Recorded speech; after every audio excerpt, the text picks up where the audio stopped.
دعا مانگو مومن کائنات تو مقدس مقام کی دعا قبول فرمائے۔ جتنے مومنین مومنات دعائیں میں نے اللہ تمام دی دلی نیک شریعہ جات پوری فرما۔ بانی فرش آزاد آئی خارش خرجات میرے اللہ اپنی بارگاہ وچ عبادت شمار فرما۔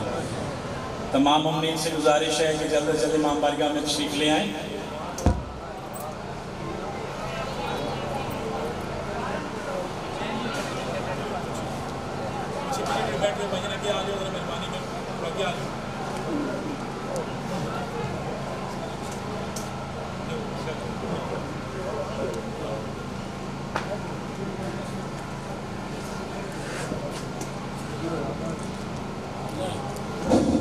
تمام مومنین سے گزارش ہے کہ امام بارگاہ میں تشریف لے آئیں۔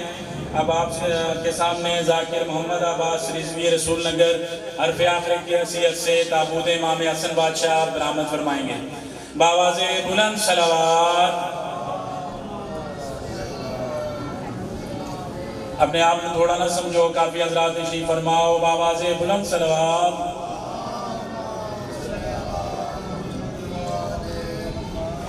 ہزار سجدے زمین حرم پہ ہوں لیکن ہزار سجدے زمین حرم پہ ہوں لیکن حصول روح عبادت نہیں تو کچھ بھی نہیں۔ بتا دیا ہے نبی کے طویل سجدے نے، حسین تیری محبت نہیں تو کچھ بھی نہیں۔ 9 لاکھ کے لشکر سے اکیلا ہی لڑا ہے، قامت میں وہ کعبے کی فصیلوں سے بڑا ہے۔ شبیر سخی اپنے سوالی پہ کرم کر، کش کو لیے ہاتھ میں اسلام کھڑا ہے۔ پاک امام دی ذات بلند صلوات۔ صلوات پڑھنا عظیم عبادت ہے، بار دیگر صلوات۔ اپنے آپ نو تھوڑا نہ سمجھو، کافی حضرات تشریف فرماؤ۔ بآواز بلند صلوات۔ ملتمس ہوں ذاکر سید محمد عباس رضوی آپ رسول نگر سے کہ اپنے مخصوص انداز میں ذکر محمد و آل محمد بیان فرمائیں۔ ان کی آمد پہ نعرہ تکبیر، نعرہ رسالت، نعرہ حیدری، برائے ظہور امام زمانہ بلند صلوات۔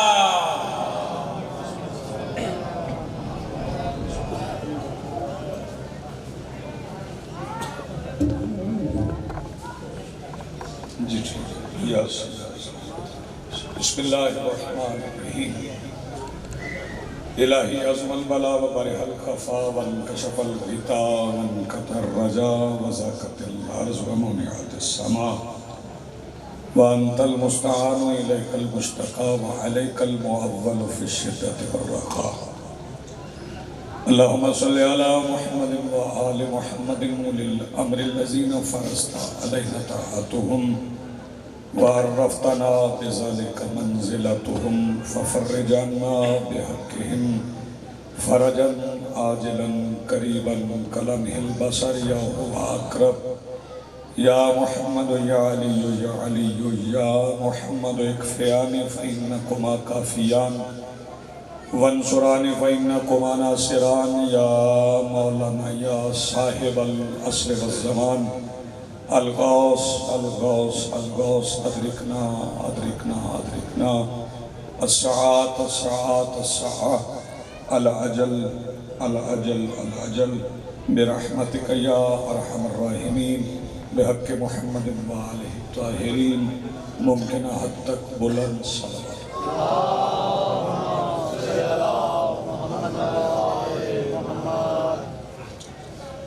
مجلس کے محتمم راجہ فرید رضا، راجہ احمد رضا،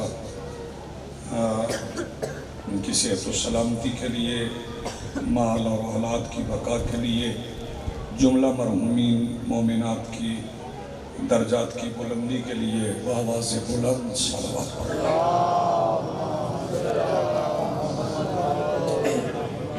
بسم اللہ الرحمن الرحیم۔ الحمدللہ رب العالمین الذي كان موجودا قبل حدوث الاشیاء ويبقى بعد فناء الاشیاء، والصلاة والسلام علی رسولہ الکریم و خاتم النبیین ابی القاسم محمد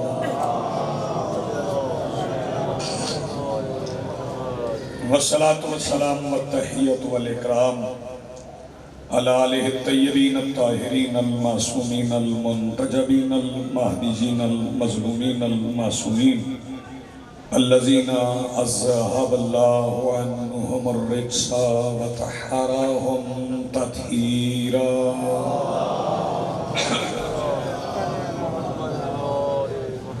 ولعنۃ اللہ علی آدائهم ومنکر فضائلهم من یومنا ھذا الی یوم الدین اما بعد فقد قال اللہ تعالی سبحانہ فی محکم کتابہ المجید بسم اللہ الرحمن الرحیم یا ایھا الذین آمنوا اتقوا اللہ وآمنوا برسولہ یؤتکم کفلین من رحمتہ وَيَجْعَلْ لَكُمْ نُورًا تَمْشُونَ بِهِ صلوات پڑھئے بلند آواز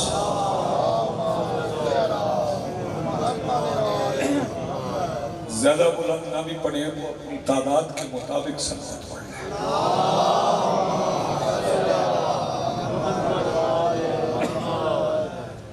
آج کی صف ادا اس صف انتظار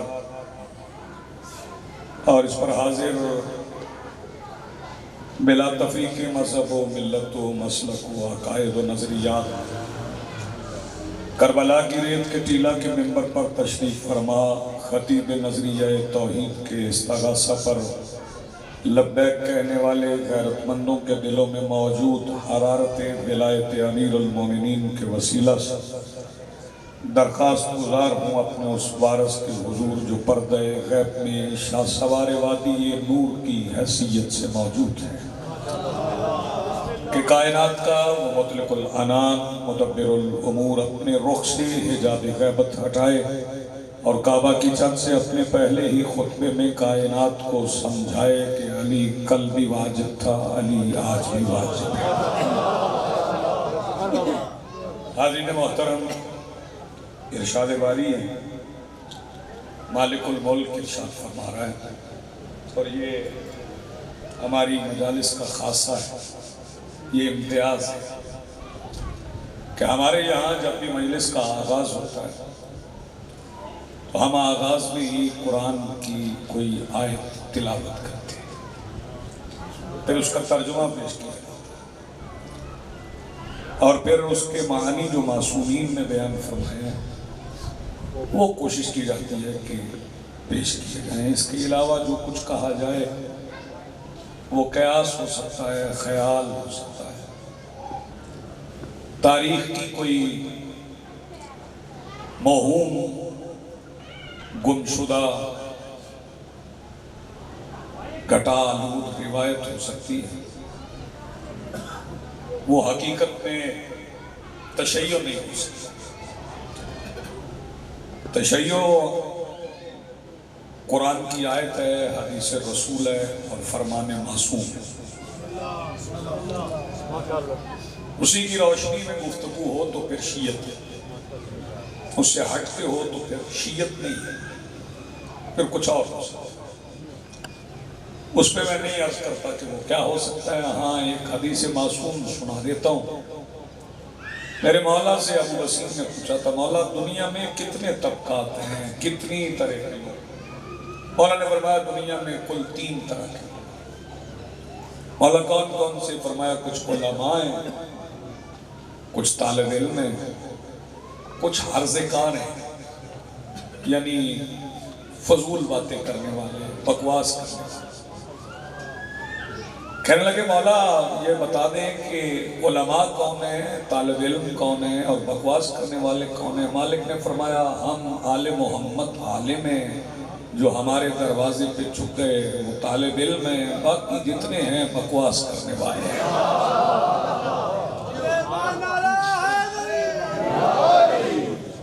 آیات پڑھی جاتی ہے بہت شکریہ نوازش قرآن حکیم کی میں نے بھی ایک آیت کی تلاوت کی ہے اسی کی روشنی میں چند فکریں آپ کی سماعت کی نظر کرتے ہیں مالک الملک فرما رہے یا ایھا الذین آمنوا اتقوا اللہ، اے ایمان والو اتقوا اللہ، تقوی وآمنوا برسول، اور پھر رسول پر ایمان لاؤ۔ خطاب بھی ایمان والوں سے اور پھر ایمان لانے کا حکم۔ اللہ فرما رہا ہے اے ایمان والو تقوی اختیار کرو اور رسول پر ایمان لاؤ۔ پہلے اس پہ بات کر لیتے ہیں کہ اللہ ایمان والوں سے مخاطب ہو کے تقوی اختیار کرنے کا کہہ کر پھر انہیں رسول پر ایمان لانے کی دعوت دے رہا ہے۔ تو پہلے تقوی سمجھ لیں، تقوی ہے کیا، تقوی کسے کہتے ہیں؟ نماز پڑھنا تقوی ہو سکتا ہے، روزہ رکھنا تقوی ہو سکتا ہے، یعنی تقوی میں نماز، روزہ، حج، زکوٰۃ شامل ہیں، لیکن ضروری نہیں ہے کہ جو نمازی ہو وہ متقی ہو، یہ بھی ضروری نہیں ہے کہ جو روزہ دار ہو وہ متقی بھی ہو۔ اس لیے کہ چشم فلک میں بہت سے ایسے نمازی دیکھے ہیں جو وجود نماز کے ہی مخالف تھے، بہت سے نمازی ایسے دیکھے ہیں جو وجود نماز کے مخالف تھے۔ ایک نماز کی ترکیب، حیت، اس کی شکل ہے، وہ نماز کا جسم، ایک نماز کا وجود ہے۔ نماز کا وجود کون ہے؟ کیا ہے وجود نماز؟ وہ آپ انعمت علیہم پڑھیں گے تو آپ کو پتہ چل جائے گا کہ وجود نماز کون ہے۔ آپ اچھا سن رہے ہیں اور میں ایسے ہی مجمع چاہتا ہوں جو صرف شور نہ کرے بلکہ بات بھی سنے۔ وجود نماز کے لوگ مخالف رہے ہیں۔ جنگ نہروان میرے مولا علی کی خارجیوں سے اور خارجیوں کا تعارف نہیں کروایا گیا کون تھے۔ خارجی بے نماز نہیں تھے، نمازی تھی، اور پنجگانہ نمازوں کے نمازی نہیں تھے۔ سارا دن نوافل پڑھتے تھے، شب زندہ دار تھے، ساری رات نمازیں پڑھتے، سال میں اکثر روزے رکھتے تھے اور نمازیں اتنی پڑھتے تھے کہ ان کے ماتھوں پر محراب نہیں گٹے تھے، اور اتنے بڑھ گئے تھے کہ انہیں کٹوانا پڑتا۔ اتنی نمازیں پڑھتے تھے لیکن جائیں گے جہنم میں۔ اتنی نمازیں پڑھ کے جہنم میں جانے کا سبب صرف بغض علی ہے۔ جی آپ سلام۔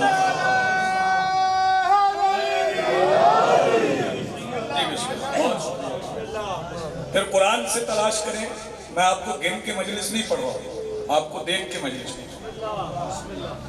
وہ اس لیے کہ ہمارے ہاں تعداد کی اور جمہوریت کی قدر ہی کوئی نہیں، یہ بڑی ادنا چیزیں ہیں۔ حسینیت کی بارگاہ میں جمہوریت بڑی ادنا چیز ہے، حسین بندے گنتی نہیں ہے۔ اور پھر میرے مولا حسین کا فلٹر بڑا باریک ہے، زیادہ بندے حسین کو نہیں چاہیے۔ حسین جب فلٹر لگا لیتے ہیں نا تو پھر 9 لاکھ میں سے ایک نکلتا ہے۔ سلامت، بہت شکریہ، مہربانی۔ تو میں گن کے نہیں پڑھ رہا، آپ کو دیکھ کے پڑھ رہا ہوں۔ تقوی قرآن سے تلاش کریں کہ تقوی قرآن کسے تقوی کہتا ہے۔ تو قرآن کہتا ہے تقوی یہ نہیں ہے کہ گھروں میں دیواروں کے راستے داخل، یہ تقوی نہیں ہے۔ یہ مسجد کے سامنے نماز پڑھنے کی جگہ ہے، یا آپ مجلس میں بیٹھے ہیں، وہ سامنے دروازہ ہے۔ اگر کوئی بندہ مجلس سننے کے لیے دیوار پہ چڑھ رہا ہو تو سامنے پولیس کھڑی ہے، پکڑ لیں گے اسے۔ وہ شور مچاتا رہے میں مجلس کے لیے جا رہا ہوں، نماز کے لیے جا رہا ہوں، وہ کہیں گے نہیں بھائی دروازہ ہے نا سامنے۔ قرآن کہتا ہے تقوی یہ ہے کہ وَأْتُوا الْبُيُوتَ مِنْ أَبْوَابِهَا، تقوی یہ ہے کہ گھروں میں دروازوں کے راستے جاؤ۔ گھر مسلمان کا ہے، غیر مسلم کا ہے، دروازے کے راستے جاؤ گے تو متقی ہو، بلکہ اپنے گھر بھی اگر دیوار پھلانگ کے جاؤ تو اچھی بات نہیں ہے، یہ تقوی نہیں ہے۔ تقوی یہ ہے کہ گھر میں دروازے کے راستے جاؤ۔ پھر رسول پاک نے بھی اعلان کیا کہ میرا بھی کوئی دروازہ ہے، اس دروازے کا نام ہے علی۔ اس کا مطلب ہے جو مصطفیٰ تک علی کے ذریعے جائے وہ نماز پڑھے تو متقی ہے، وہ روزہ رکھے، تو متقی۔ تو اللہ رب العزت یہ ارشاد فرما رہا ہے کہ ایمان والو علی سے ملو اور پھر رسول پر ایمان لاؤ، علی کو مانو اور رسول پر ایمان لاؤ، پھر تمہیں ملے گا کیا؟ فرمایا یؤتیکم کفلین، پھر ہم تمہیں 2 کفل عطا کریں گے۔ کفل کے معنی حصہ، 2 حصے عطا کریں گے، تصنیع کا صیغہ ہے، یؤتیکم کفلین، ہم تمہیں 2 حصے عطا کریں گے۔ کس کے؟ رحمتیں، اپنی رحمت کے 2 حصے عطا کریں گے۔ اللہ رب العزت یہ فرما رہا ہے کہ صاحبان تقویٰ کا انعام یہ ہے کہ انہیں رحمت کے 2 حصے ملیں گے۔ توجہ ہے نا؟ رحمت کے 2 حصے ملیں گے۔ وَيَجْعَلْ لَكُمْ نُورًا، اور تمہارے لیے ایک نور بنائیں گے، پیدا کریں گے۔ تَمْشَوْنَ بِهِ، جس کی روشنی میں تم ایسے چلو گے کہ تمہیں ٹھوکر نہیں لگے گی، تم جنت تک بغیر رکاوٹ کے چلے جاؤ، ایسا نور تمہیں دیں گے۔ تو پہلے رحمت کے 2 حصے تلاش کر لیں کہ رحمت کے 2 حصے کون سے؟ آئیے تلاش کریں، پہلے رحمت ڈھونڈنا، تو پھر رحمت کے 2 حصے ڈھونڈیں۔ دنیا کہتی رہے بارش رحمت ہے، دنیا کہتی رہے اولاد رحمت ہے، لیکن اللہ رب العزت نے رحمت کا اعلان کر دیا، فرما دیا کہ وَمَا أَرْسَلْنَاكَ إِلَّا رَحْمَةً لِلْعَالَمِينَ، ہم نے مصطفیٰ کو رحمت بنا کے بھیجا۔ اس کا مطلب ہے اللہ کی رحمت مصطفیٰ ہے، اور اللہ فرما رہا ہے ہم اپنی رحمت کے 2 حصے تمہیں عطا کریں گے۔ تو یہ رحمت کے 2 حصے کون سے ہیں؟ تو پہلے حیات پیغمبر دیکھو نا، حیات پیغمبر کے کتنے حصے ہیں؟ 2 حصے ہیں۔ ایک حصے کا نام ہے حدیبیہ کا قلم، ایک حصے کا نام ہے خیبر کا علم۔ 2 حصے ملیں گے، ایک حصے کا نام ہے حدیبیہ کا قلم، ایک حصے کا نام ہے خیبر کا علم۔ بندے سمجھتے تھے کہ رسول اپنی میراث بانٹیں گے، کسی کو علم دے دیں گے، کسی کو قلم دے دیں گے، مگر چشم فلک نے دیکھا کہ جس ہاتھ میں حدیبیہ کی صلح کا قلم تھا اسی میں خیبر کی فتح کا علم تھا۔ جی آپ سلامت رہیں، بڑی مہربانی۔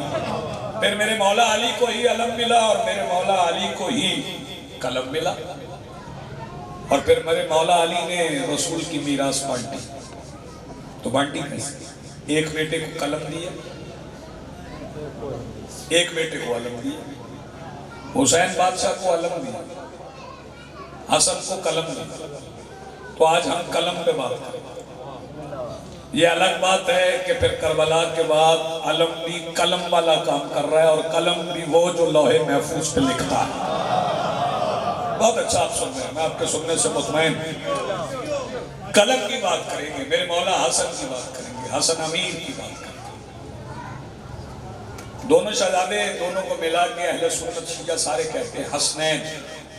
کیا کہتے ہیں؟ سر اٹھا کے میری بات سنیں، تھوڑی دیر موبائل چھوڑ دیں تو کیا ہوگا، آپ کے پاس ہی رہے گا۔ ملا کے پڑھیں تو کیا کہتے ہیں؟ حسنین کریمین۔ حسنین تصنیع کا صیغہ ہے۔ حسنین کے معنی کیا ہیں؟ حسنین کے معنی ہیں 2 حسن۔ فکرہ آپ سنیں گے، جتنے افراد آپ موجود ہیں نا اگلے سال کی مجلس تک تو میرے لیے دعا کر دیں گے۔ حسنین کے معنی ہیں 2 حسن۔ آپ حیران ہوں گے کہ ایک کا نام حسین ہے، ایک کا نام حسن ہے۔ نہیں بھائی، حسنین کے معنی 2 حسن ہیں، صیغہ تصنیع ہے۔ تو پھر یاد رکھیے گا حسین کے نام کے نیچے جو 2 نقطے ہیں نا وہ حسن کے احترام میں۔ آپ نے بڑا اچھا سن لیا، مولا حسین کے نام کے نیچے جو 2 نقطے وہ مولا حسین کے احترام میں۔ اور پھر میں چونکہ بندے یہ سمجھتے ہیں کہ دونوں شہزادوں میں فرق ہے، ایک نے جنگ کی ہے ایک نے نہیں کی۔ بھائی نہیں، فرق نہیں ہے، آپ کو سمجھنے میں غلطی لگی۔ ایک سے جنگ کی گئی ہے، آپ پیچھے رہے، ایک سے جنگ کی گئی ہے ایک سے نہیں کی گئی۔ توجہ فرمائیے۔ ویسے حجر بن علی نے میرے مولا حسن سے کہا تھا مولا ہم بھی آپ کے پاس ہیں تو کیوں نہ حملہ کر دیں؟ فرمایا نہیں مجھے نہیں لڑیں۔ میں کیوں؟ مولا نے فرمایا لڑیں گے تو ہم علی کے بیٹے ہیں، فرزند رسول ہیں، لڑیں گے تو ہم ہی جیتے گے۔ تو مولا لڑ کیوں نہیں رہے؟ فرمایا نہیں مجھے ابھی نہیں لڑیں۔ کیوں نہیں لڑیں؟ فرمایا اگر میں لڑ پڑوں یہ سارے مارے جائیں گے، ختم ہو جائیں گے، کیونکہ لوگوں کو حسن کی شجاعت کا نہیں پتا۔ جنگ صفین میں مالک اشتر نے میرے مولا امیر سے کہا تھا مولا حسن کو لڑنے کی اجازت دے۔ مولا جب فرات کا قبضہ مولا حسن نے اکیلے لیا فرمایا ایک اور حملہ کرنے کی اجازت دے، تو جو امیر المومنین نے شادی فرمایا تھا اگر وہ پہنچ گیا تو سارا مجمع میرے حق میں دعا کرے گا۔ امیر المومنین نے فرمایا تھا مالک اشرف تم نہیں چاہتے کہ حسن کے حملے کے بعد زمین پہ کوئی سانس لینے والا باقی رہے؟ یہ میرے مولا حسن کی شجاعت، حسن اتنے بہادر تھے۔ تو حجر بن عدی سے کہا مولا جنگ کریں آپ لڑیں؟ فرمایا نہیں لڑنا نہیں، اگر میں لڑوں گا تو سارے مارے جائیں گے۔ پھر لوگ کہیں گے کہ نماز پڑھتے تھے نمازی مارے گئے، زکوٰۃ دیتے تھے زکوٰۃ دینے والے مارے گئے، جمعہ پڑھنے والے مارے گئے، مولا کب تک انتظار کریں گے؟ مولا نے فرمایا میں حسین تک انتظار کرتا، فرمایا حسین تک انتظار کرتا۔ مولا فرماتے ہیں میں چاہتا ہوں کہ چھپا ہوا یزید باہر آ جائے۔ جیسے بات سمجھ آئی، چھپا ہوا یزید باہر آ جائے، یہ حسن کی حکمت عملی ہے۔ بلکہ میں اگر اسے بدل کے کہوں، توجہ، تو بطول سیدہ کے بیٹے حسن نے چھپے ہوئے یزید کو سامنے نکال کے حسین سے کہا تھا کہ اسے غرق کر۔ پھر میرے مولا حسین نے غرق کیا۔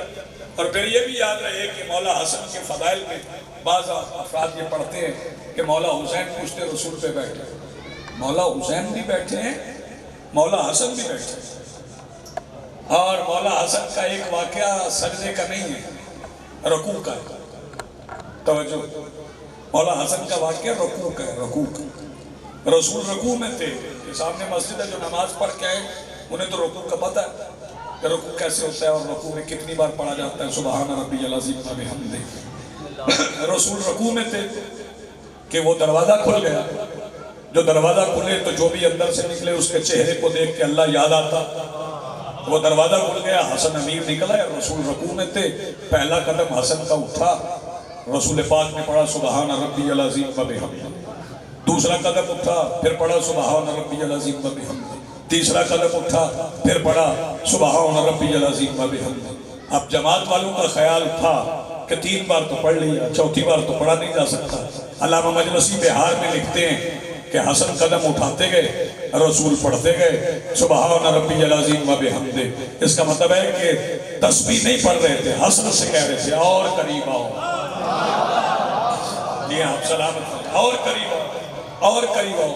حسن اتنے قریب آئے کہ دونوں باہیں رسول کی گردن میں ڈال، دونوں باہیں مولا حسن نے رسول پاک کی گردن میں ڈال دی۔ اب رکوع پڑھتا ہوا بندہ تصور کرے نا، اگر آپ رکوع میں ہو تو کوئی بچہ آپ کی گردن میں باہیں ڈال لے تو آپ کی کیفیت کیا ہوگا؟ توجہ فرمائیے، امامت کا وزن بڑا ہے۔ اس فکرے میں میں دیکھوں گا بات نہیں کون میرے ساتھ ہے۔ امامت کا وزن بڑا ہے، لیکن مصطفیٰ کی نبوت نے اس کا بوجھ محسوس نہیں کیا۔ یار جنہیں فکرہ پہنچا ہے، رسول کی رسالت نے اس کا بوجھ محسوس، وزن بڑا ہے امامت کا۔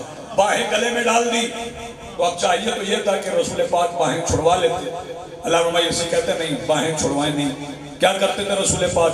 کبھی حسن کا منہ چومتے، کبھی پڑھتے سبحان ربی العظیم و بحمدہ۔ یعنی رسول بتا رہے تھے کہ اگر میں یہ منہ چوم رہا ہوں تو یہ بھی عبادت ہے، حسن کا رخسار چومنا بھی عبادت ہے۔ رسول نے رخسار چومے حسن امیر کے۔ اور پھر میرے مولا حسن امیر بادشاہ نے جو باہر بیٹھے ہیں جو اندر بیٹھے ہیں ایک وظیفہ بھی بتا دو، کیونکہ مولا حسن کی مجلس سے وظیفہ سن لیں۔ مولا حسن کا دسترخوان غربت ختم کرنے کا وظیفہ ہے، غربت تمام کرنے کا، جس کی کسی کوشش سے غربت ختم نہیں ہوتی، وہ مولا حسن کا دسترخوان سجا۔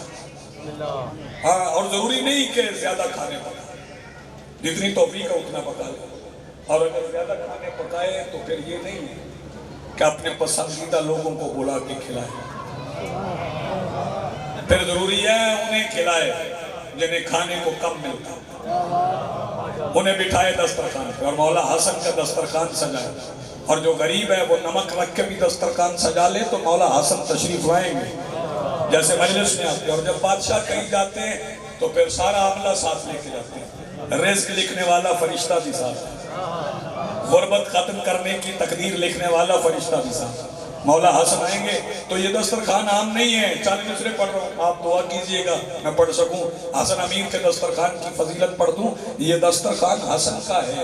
ماضی بھی حال بھی بیٹھا ہے, سلمان بلال بھی بیٹھے ہیں. ماضی بھی حال بھی بیٹھے ہیں, سلمان بلال بھی بیٹھے ہیں. خیرات کی خاطر چپ کر کے مریم کے لال بھی بیٹھے ہیں. یہ آپ سلام آپ اچھا سنیں. یہ دسترخوان حسن کا ہے. خیرات حسن بے حد دیں گے, ہر ایک بلا کی رد دیں گے. یعقوب بھی بیٹا لے آئے, یوسف کو خال و خط دیں گے. یہ دسترخوان حسن کا ہے. قرآن بھی ہے, تنزیل بھی ہے, تفسیر بھی ہے, تعویل بھی ہے. جو بندہ آواز بچا گیا نا مجلس سے, اس کی آواز گھر میں لڑنے کے علاوہ کسی اور کام نہیں آئے گی. یہ دسترخوان حسن کا ہے. قرآن بھی ہے, تنزیل بھی ہے, تفسیر بھی ہے, تعویل بھی ہے. ان مانگنے والوں میں دیکھو ایک سائل اسماعیل بھی ہے. یہ دسترخوان حسن کا ہے. اس دسترخوان اچھا پھر میرے مولا دسترخوان بچھاتے تھے, لوگ آتے تھے دسترخوان پہ بیٹھتے تھے, کھانا کھاتے تھے. پھر لوگوں نے ایک بات بنا لی کہ ایک سائل آیا ہے. توجہ فرمائے, سائل آیا اور وہ کھانا کھا رہا. مولا نے دسترخوان کھا. اب ساری لکھی ہوئی باتیں سچ نہیں ہوتی. توجہ فرمائیے. اب مورخ نے تو لکھا ہے, کتاب میں لکھا ہے, تو بندے سمجھتے ہیں کہ کتاب پڑھ لی تو بس سمجھ لیں جو کتاب پڑھی وہی عقیدہ بن گیا. ہر کتاب کو عقیدہ نہ بنایا. ہاں, اور جو بندے ہم سے مولا علی کی ولایت کے بارے میں پوچھتے ہیں انہیں میں 2 مصرے سنایا کرتا, آپ کو بھی سنا دیتا ہوں. حساب جس کا نہیں بے حساب اس میں ہے. حساب جس کا نہیں بے حساب اس میں ہے. علی کتاب میں کب ہے, کتاب اس میں ہے. یہ آپ سلامت رہو, ہاتھ بلند کرو, مل کے بولو حیدری. بڑی مہربانی, سلامت, بہت شکریہ, نوازش. وہ بندوں نے لکھ دیا, آپ لوگوں نے مان لیا. اور پھر ہماری تو عادت ہے, ہم نے ممبر پہ آنے والے, ہم ویسے تو زیادہ سنے سنائے پہ گزارا کرتے ہیں. جو میں نے پڑھا وہ کسی اور نے سن لیا, جو کسی اور نے سنا پڑھا وہ میں نے سن لیا. بس ہم نے سن کے ہی پڑھ دیا, یعنی پڑھ کے ہم نے کچھ نہیں پڑھا. اور جو پڑھا ہے اس کی بھی تصدیق تردید کچھ بھی نہیں کی, اس کا تجزیہ تحلیل ہم نے نہیں کی کہ یہ لکھا بھی ٹھیک ہے یا نہیں لکھا. توجہ, کہتے نہیں وہ بندہ آ گیا دسترخوان پہ بیٹھ گیا. توجہ, تو وہ ایک لقمہ کھاتا تھا, ایک اپنے تھیلے میں ڈال کر. مولا حسن دیکھتے تھے, فرمایا کھا تو رہے ہو, کھا لو جتنا کھانا ہے. اگر گھر کی فکر ہے تو ہم اتنا دے دیں گے, تیری نسلوں سے ختم نہیں ہوگا. تو اس نے کہا نہیں, میں گھر سے تو امیر ہوں, گھر والوں کی فکر نہیں ہے. یہ جو میں لقمے چھپا رہا ہوں نا, یہ ابھی میں ایک باغ سے گزر کے آیا ہوں, وہاں ایک مزدور بیٹھا ہے. توجہ, اب کسی کو بھلی لگے تو بھی میں پڑھ رہا ہوں, بری لگے تو بھی میں پڑھ رہا ہوں. وہاں ایک مزدور بیٹھا ہے, اس کے لیے لے کے جاؤ. تو لکھنے والوں نے لکھا کہ مولا حسن نے فرمایا یہ جس مزدور کے لیے تم لقمے جمع کر رہے ہو نا, یہ اسی مزدور کے بیٹے کا دسترخوان. توجہ فرمائیے. اچھا, باپ مزدوری کرتا ہے, بیٹے کا دسترخوان ہے. یار کچھ غور تو کیا, بیٹا اتنا امیر ہے, تیرا بیٹا امیر ہو جائے تو تجھے مزدوری کرنے دیتا ہے. وہ مولا کا بیٹا ہے. تو پتہ ہے امیر کیوں ہے؟ وجہ بتاؤں, کیونکہ امیر کا بیٹا ہے. اور میں ایک ترکیب آپ کو بتا رہا ہوں, جاگے ہوئے بندے لطف لیں گے اس فکر سے. جانتے ہو حسن کون ہے؟ حسن علی کے خدیجہ مزاج بیٹے. حسن علی کے, جی بسم اللہ, حسن علی کے خدیجہ مزاج بیٹے. جی بسم اللہ, بہت شکریہ, سید دعا ہوگی. توجہ فرمائیے گا. میں یہ عرض کروں, مزدوری کرنا بری بات نہیں. کوئی بندہ لا محالہ یہ نہ سمجھ لے, اپنے طور پہ طے نہ کر لے کہ وہ آیا تھا رضوی تو مزدوری کے خلاف باتیں کر گیا. ساڑھے منڈے اگے نہیں کر دے. توجہ, مزدوری کرنا بری بات نہیں ہے, لیکن میرا ایک سوال ہے, اس کا مجھے مورخ بھی جواب دے, علماء بھی جواب دے. ابو طالب مزدوری کرتے تھے, کہیں آپ نے سنا کہ ابو طالب کہیں نوکری کرتے تھے؟ نہیں. جناب عبد المطلب، جناب ہاشم، جناب عامر، جناب فہر، جناب لوی، جناب کسی، جناب کلاب، جناب مرہ، جناب فہر، کئی مزدوری کرتے. چلو یہ تو اوپر کا سلسلہ، نیچے آ جاؤ. سرکار دو عالم نے کسی کی مزدوری کی ہے؟ وہ بندوں نے غلط بتایا کہ جتنا مال بی بی خدیجہ کا لے کے گئے تھے اتنا مصطفیٰ کا اپنا بھی تھا. اور سرکار کی دولت تو بندے پڑھتے ہی نہیں. وہ پڑھتے جی بی بی بڑی امیر تھی تو ان کی وجہ سے رسول امیر ہو گئے. نہیں، آپ کسی امیر گھر میں شادی کریں تو انہوں نے کہا جی ہم تو جہیز بڑا دیں گے. آپ کہیں جی گھر چھوٹا ہے، ہمیں پہلے گھر بڑا کر لیں. بتاؤں ابو طالب کی حویلی کتنی بڑی تھی؟ بی بی خدیجہ کی ساری دولت ابو طالب کے گھر میں پوری آ گئی تھی. توجہ فرمائیے گا صاحب. پہلے بھی کسی نے مزدوری نہیں کیا. مجھے بتاؤ کہ علی کے بیٹے مولا حسن بادشاہ نے مزدوری کی؟ بولو. مولا حسین نے؟ میں ایک لفظ میں علی کے بیٹوں کی عمارت بتاؤں آپ کو، سن لیں گے تو آپ دعا دیں گے مجھے. آج 26 سفر ہے. آج سے 6 دن پہلے علی کے ایک بیٹے نے 11 کروڑ لوگوں کا کھانا پکایا ہے. آپ جی سلامت زندگی آپ کوئی مجھے کوئی پکا کے تو دکھائے. جو آپ مانگے فوراً آپ کو مل جاتا ہے. یہ چند دن ہی تو گزرے. توجہ فرمائیے گا. اچھا میرے وارث بادشاہ تک کسی نے مزدوری نہیں کی تو یہ علی کے بارے میں کیوں ہے؟ صرف علی بادشاہ کے بارے میں کہ وہ مزدوری کرتے تھے. بتاؤں کیوں کہہ رہے ہیں؟ آؤ میں بتاؤں. ابو ذر کچھ عرصہ شام میں رہے، مولا کے معجزات پڑھتے تھے. وہاں مولا کے معجزات پڑھتے تھے تو انہوں نے ایک معجزہ پڑھا تھا. ایک یہودی تھا شمعون، جس کے بعد کا مزدور بنا. اب شمعون کی خاصیت یہ تھی کہ شمعون جہاں بیٹھتا تھا نا وہ کہتا تھا فدق حق مصطفیٰ کی بیٹی کا تھا. وہ کہتا تھا، یہودی تھا، کہتا رہا. پھر ایسا ہوا کہ مدینے میں کھجوروں کے باغات پر بیماری پڑ گئی. کھجوریں سوکھ جاتی تھی، گر جاتی. مولا حضرت نے مولا امیر سے کہا بابا یہ تو نہیں ہو سکتا نا کہ وکالت بھی ہماری اماں کی کرے اور کھجوریں بھی اسی کی نہ ہو. مولا نے فرمایا اور کسی کی ہو نہ ہو شمعون کی ہوگی. مولا ایک دن شمعون کے باغ میں تشریف لے گئے تھے اور فرمایا تھا بارش نہیں ہو رہی، تیرے باغ میں ضرور ہوگی. میں باغ ممبر پہ کھڑا ہوں. کائنات کے مطلق العنان مدبر الامور نے اپنے ابرو کے اشارے سے آسمانوں کے نیچے بکھرے ہوئے بادلوں کو ایک جگہ پہ جمع کر کے انہیں حکم دیا تھا اتنا برسو جتنا شمعون کے باغ کو ضرورت ہے.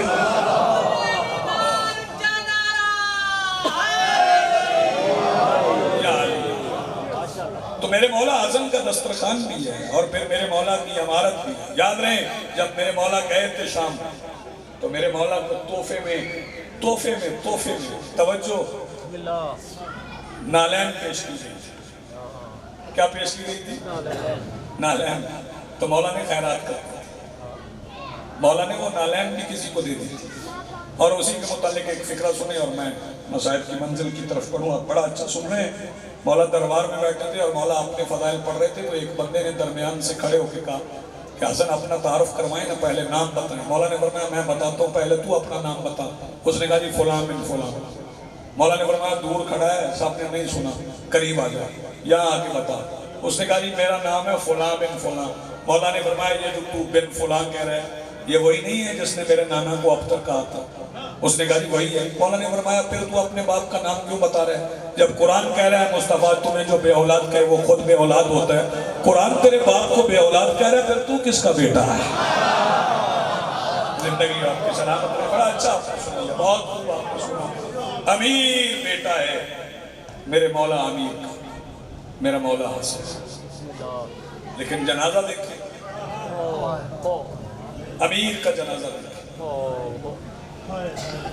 حسن امیر کا جنازہ دیکھیں. سیدہ آپ کو سلامت رکھے. 50 ہجری ہے، 28 سفر ہے، مدینے کا شہر ہے کہ پوری کائنات کا سہارا دیواروں کے سہارے پہ چلا. 2-4 فکریں اور میں مولا کے تابوت کی شبیہ کو برآمد ہونے کی درخواست. ہم اس قابل تو نہیں ہیں کہ ہمارے کندھے امام کا جنازہ اٹھائے، ہم تابوت کی شبیہ اٹھاتے ہیں، تابوت نہیں ہوتا، یہ تابوت کی شبیہ۔ میں پھر فکرہ دہرا رہا ہوں، 28 سفر ہے، 50 ہجری ہے، حسن کے نانا کا شہر ہے، رات کا وقت ہے کہ پوری کائنات کا سہارا مدینے کی دیواروں کے سہارے پہ چلا۔ آیا اپنے کی کافی ہے۔ جودہ بنت اشعث، اس لینا نے زہر دی ہے میرے امام۔ ہم پہ اعتراض کرنے والے جا کے اس کا شجرہ پڑھیں۔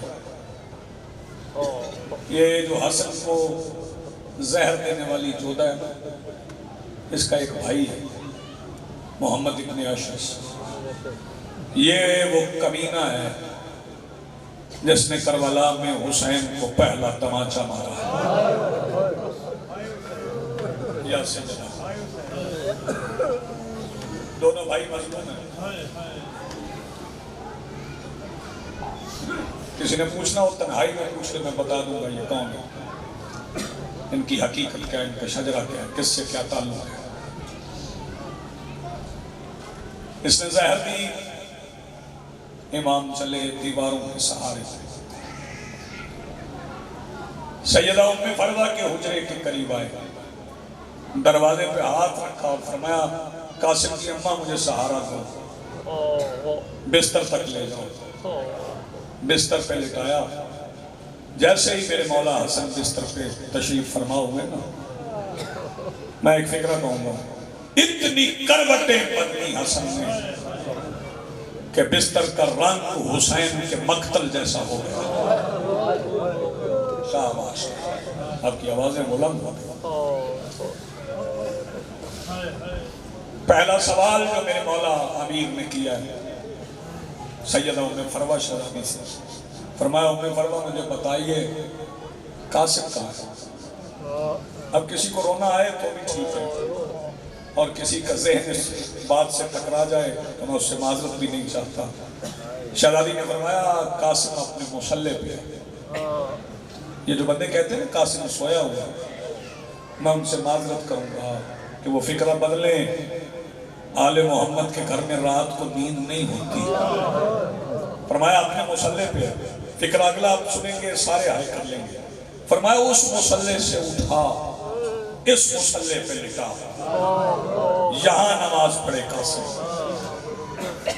مولا آپ کے سینے پہ؟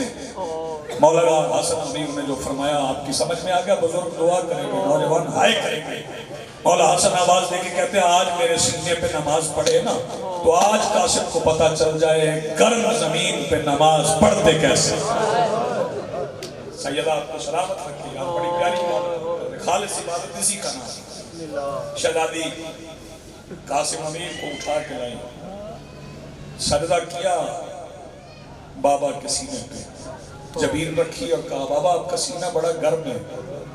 فرمایا قاسم یہ جو مجھ سے کہہ رہے ہو میں یہی اپنی پھوپھی کو بتاؤ جا کے۔ سیدہ عرض کرتی ہیں مولا اجازت دیں میں جا کے نہ بتاؤں۔ قاسم 3 سال کا ہے، کیسے بتائے گا؟ فرمایا میں بھیجوں گا ایسے، میری بہن عالمہ غیر معلمہ ہے، میرے بیٹے کی حالت دیکھے گی، خود سمجھ جائے گی کیا ہونے والا ہے۔ میں فکرہ کہوں گا میرا ساتھ دینا۔ پہلا کام میرے مولا حسن نے کیا، گریبان بیٹے کا اپنے ہاتھوں سے چاپ کیا، آستینیں ہو لگی، مٹی اٹھائی قاسم کے سر میں ڈالی۔ کاش ایسا ہوتا کہ سر قاسم کا ہو تو مٹی پھر بطول کے سہرے کی آئے آئے آئے۔ قاسم کے سر پہ مٹی ڈالی، فرمایا جاؤ جا کے میری بہن کو بتاؤ، اور جانتے ہو نا میری بہن کے دروازے کے آداب کیا ہیں، دروازے پہ دستک نہ دینا، دہلیز پہ بیٹھ کے آئے تطہیر پڑھنا، میری بہن سمجھ جائے گی آواز کس کی ہے، حالت کیا ہے۔ قاسم قصر تطہیر کی حویلی میں چلتے چلتے حجرے سے حجرے تک پہنچے، سیدہ مخدومہ شریکت الحسین کی دہلیز پہ قاسم نے بیٹھ کے آیت تطہیر کی تلاوت کی. جو پرانے عزادار ہیں اس فکرے پہ ماتم کر لیں گے. جیسے ہی قاسم نے اپنے انداز میں آیت تطہیر پڑھی, سیدہ آواز دے کے کہتی ہے اما فضا جلدی دروازہ کھول. آواز قاسم کی ہے, انداز یتیموں جیسا. سبحان اللہ, آواز ہو گئی نوجوان اپنی آواز بلند کر کے. دروازہ کھلا, قاسم کی حالت دیکھی, سر میں خاک, آستینیں الٹی ہوئی, گریبان چاک. میرے محترم سامعین, مولا حسن کے عزاداروں, سیدہ زینب نے ذرا بلند آواز سے کہا اماں حالات ٹھیک نہیں, مجھے میرا برقع دے. عزاداروں نماز شب کے وقت جب بی بی نے کہا نا مجھے برقع دے, برقعے کی آواز عباس کے حجرے تک گئی کہ عباس مصلی سے اٹھے بغیر نالین کے دورے آئے سیدہ زینب کے حجرے کے سامنے. آواز دے کے کہتے شہزادی میرے ہوتے ہوئے یہ اس وقت برقع کس لیے مانگا؟ سیدہ آواز دے کے کہتی عباس سوال نہ کر, قاسم کی حالت دیکھ. سیدہ آپ کو سلامت رکھے. مولا عباس نے جب دیکھا نا امیر قاسم کو, کیسا امیر ہے جس کے ٹکڑے گنے نہیں جاتے تھے, کیسا امیر ہے میرا مولا قاسم, دیکھ ذرا قاسم کی حالت کو. عباس آواز دے کے کہتے قاسم یہ حالت کس نے بنائی؟ قاسم آواز دے کے کہتے خود بابا نے. چل پڑے مولا حسن کے حجرے میں. سب سے پہلے سیدہ پہنچی, پھر حسین پہنچے, عباس دہلیز پہ کھڑے رہے. سارے میرے مولا حسن کے حجرے میں جمع ہو گئے. عزاداروں 2-3 فکرے میں اور کہوں گا, اس کے بعد شبیہ تابوت آئے گی. ایک فکرہ میں کہنا چاہتا ہوں, ٹیک لگا کے عباس اور حسین اور محمد حنفیہ نے مولا حسن کو بٹھایا کہ تشت تھا بطول زادی کے ہاتھ میں, ٹکڑے حسن امیر کے جگر کے بی بی نے تشت میں لیے. اللہ کرے کہ ٹکڑے سنبھالنے کے لیے بہنوں کے ہاتھ کھلے ہوئے. سیدہ سلامت رکھے, مخدومہ عالمین آپ کی عبادت قبول فرمائیں. جو بندے نہیں رو سکے نا, جب تابوت آئے گا نا اسے دیکھ کے رو لینا, اس جنازے کی کیفیت دیکھ کے رو لینا, اس کی حالت دیکھ کے رو لینا. عزاداروں پہ میرے مولا حسن نے وصیتیں کرنا شروع کی. وصیتیں کیسے کی؟ میرے مولا حسن نے مولا حسین کو قریب بلایا, مولا حسین کو قریب بلایا. سب کے ہاتھ مولا حسین کے ہاتھ, مولا حسین کے ہاتھ. جب سب کے ہاتھ مولا حسین کے ہاتھ پہ رکھ دیے تو مولا حسن کو اپنے حجرے کے ایک کونے سے سسکیوں کی آواز آئی. دیکھا تو بتاؤ کون تھا؟ سیدہ ام البنین کا لال ایک کونے میں بیٹھ کے سسکیوں میں رو رہا تھا. مولا حسن میں کس کے حوالے؟ فرمایا ذرا میرے قریب آؤ. جو بندے ابھی تک ماتم نہیں کر سکے ذرا میرے قریب آؤ. عباس قریب آئے, عباس کا ہاتھ پکڑا, سیدہ زینب کے ہاتھ میں دے کے آواز دے کے کہتے زینب جانے تم جانو. اب علی کی بیٹی روئی. شرماؤ نہ روتے ہوئے, حسن امیر کا جنازہ ہے. علی کی بیٹی روئی, آواز دے کے کہتی سب کو حوالے کر دیا, میں کس کے حوالے ہوں؟ جو بندے ابھی تک نہیں روئے. حسن آواز دے کے کہتے کہاں ہے میرا سجاد؟ ایک بار سیدہ کا ہاتھ پکڑ کے مولا سجاد کے ہاتھ میں دے کے آواز دے کے کہتے سجاد تم جانو, میری بہن جانے, شام کے بازار جانے. وصیت مکمل ہوئی. مولا حسین کو قریب بلا کے ایک تعویذ میرے مولا حسن نے سرکار قاسم کے دائیں بازو میں مانگا اور وصیت کی. حسین 10 محرم 61 ہجری جب قاسم کی ماں قاسم کو لے کے تمہارے پاس آئے نا تو آنے کی وجوہات نہ پوچھنا, یہ تعویذ بولنا, اس میں جو تحریر لکھی ہے نا اس پہ عمل کر لینا. یہ وصیت کرنا تھی. عزاداروں سنو گے کہ ایک بار حجرے میں ایک ایسا شور بولا گیا. آج بہنیں رو رہی ہیں, میں فکرہ کہوں گا جو بندے ابھی تک چپ ہیں وہ ہائی کر لیں گے. آج بہنیں رو رہی ہیں, پہرا عباس کا ہے, روکنے والا کوئی نہیں. سیدہ سلامت رکھے, پابندی نہیں کتنے بہن کرنے, بہنوں کی آواز بلند ہوئی. غسل میں کسر آلے تطہیر کے پڑھتا ہی نہیں ہوں. عزاداروں جنت سے آیا ہوا پہلا کفن میں پڑھ گیا, تم سن گئے. بھائیوں نے مل کے مولا حسن کو پہنایا.